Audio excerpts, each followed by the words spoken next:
11 જૂન 2025ના રોજ ભારતીય કોસ્ટગાર્ડે સળગતા સિંગાપોરના કન્ટેનર જહાજ MV WANSAI-503 પર 5 બચાવ ટીમના સભ્યો અને એક એરક્રૂ ડ્રાઈવરને બચાવી લીધા, જેથી તેઓ ટોઈંગ કામગીરીને સરળ બનાવી શકે છે.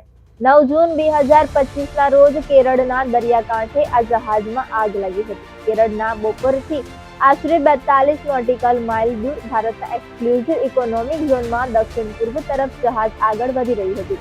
આ જહાજ 1.2 લાખ મેટ્રિક ટન ઇંધણ અને સેંકડો કન્ટેનર લઈને વહન કરી રહ્યું હતું. તેમાં ખતરનાક કાર્ગોનો પણ સમાવેશ થાય છે, જે દરિયાઈ પર્યાવરણ અને પ્રાદેશિક શિપિંગ માટે માર્ગો માટે ગંભીર જોખમ ઊભું કરે છે. આઈસીજી દ્વારા સઘન અગ્નિશામક પ્રયત્નો દ્વારા આગને કાબૂમાં લીધી છે. હવે કાર્ગો હોલ્ડ અને ખાડીઓ પર ફક્ત ધુમાડો જ દેખાય છે, જોકે આંતરિક ડેકમાં અને ઇંધણ ટાંકીઓની નજીક આગ જોવા મળી રહી છે.